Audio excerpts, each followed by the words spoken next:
Selamat pagi Bapak Ibu yang terkasih dalam Tuhan Yesus Kristus. Salam damai, salam sehat untuk kita semua. Pagi hari ini kita akan mengawali hari dengan merenungkan firman Tuhan yang akan kita baca dari Matius 17 ayat 1 sampai 9. Tapi saya akan menarasikan untuk kita semua. Ini kisah sangat terkenal Bapak Ibu. Pada waktu itu Tuhan Yesus bersama Petrus, Yakobus, dan Yohanes pergi ke sebuah tempat yang tinggi, dan kemudian sampai di sana mereka melihat Tuhan Yesus berubah rupa. Wajahnya bersinar, jubahnya semakin kelihatan cerah cemerlang gitu. Selain itu mereka juga melihat ada Musa dan ada Elia. Melihat hal tersebut, murid-murid yang bersama Tuhan Yesus tadi sangat antusias. Kemudian ia mengusulkan, Tuhan, kami akan mendirikan 3 tenda, satu untuk engkau, satu untuk Musa, satu untuk Elia. Kemudian setelah mereka berkata-kata seperti itu, turunlah awan dari langit. Dari dalam awan itu terdengarlah suara, inilah anak yang kukasihi, kepadanya lah aku berkenan, dengarkanlah dia. Mendengar suara itu, Petrus, Yakobus, Yohanes tersungkur dan takut Bapak Ibu. Lalu Tuhan Yesus menyentuh mereka dan kemudian berkata, jangan takut, berdirilah. Setelah itu Tuhan Yesus berpesan, jangan kau ceritakan apa yang kau lihat sebelum anak manusia bangkit dari antara orang mati.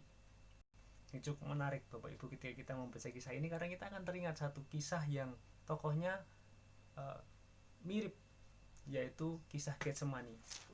Tuhan Yesus, terus Yakobus dan Yohanes.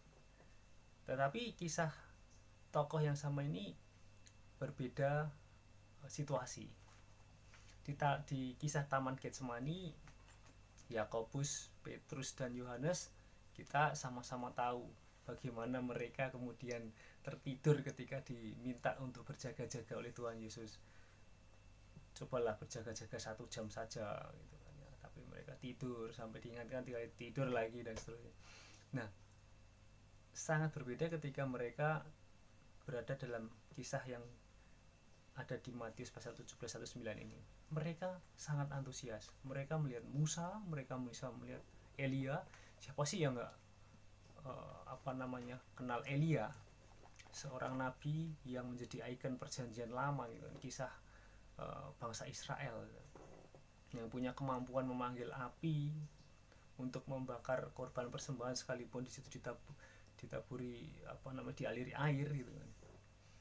Siapa sih yang kenal Musa, tokoh perjanjian lama yang menjadi ikon pembebasan bangsa Israel dan kemudian menerima 10 hukum Tuhan.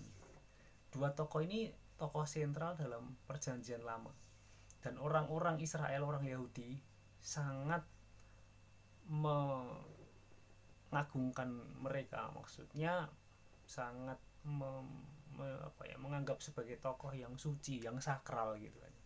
Apalagi acuan orang-orang Yahudi kan kitabnya menyimbolkan dari kisah cerita 2 nabi ini, Musa dengan 10 hukum Musa, kitab Musa, dan kitab para nabi yang ceritanya berada di sekitar Elia.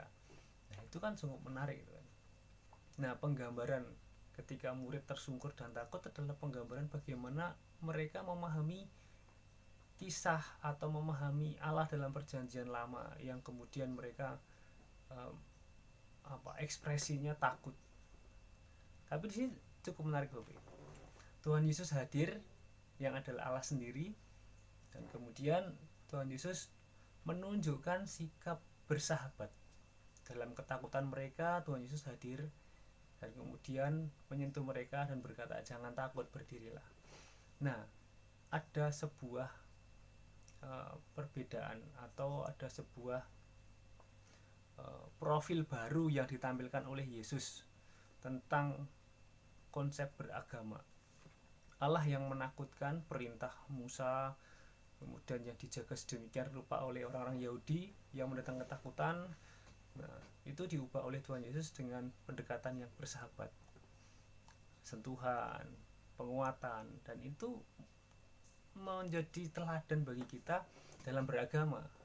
Bagaimana kita hadir untuk ya seperti yang Yesus lakukan, menguatkan, terus membuat yang takut itu menjadi punya harapan untuk berdiri lagi dan merasa tidak takut.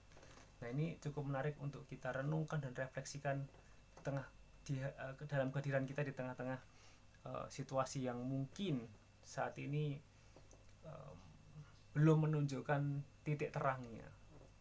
Banyak orang yang barangkali masih merasa bahwa ragu-ragu untuk keluar dan seterusnya. Atau dalam kehidupan beragama, ada banyak orang yang merasa takut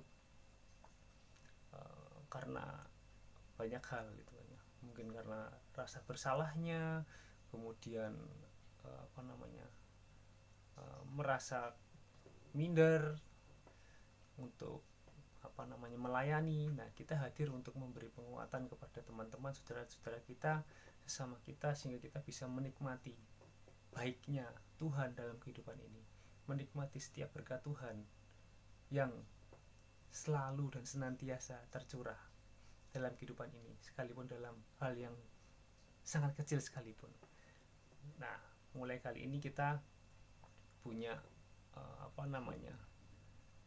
punya teladan, maksudnya kita diingatkan kembali bahwa teladan kita Tuhan Yesus Kristus mengajari kita untuk hadir bersahabat dengan orang-orang yang kalau situasinya murid takut, ya kita gambarkan dalam situasi di tengah kehidupan masa kini, ya barangkali ada yang takut, ada yang lemah, ada yang sakit, ada yang hilang harapan.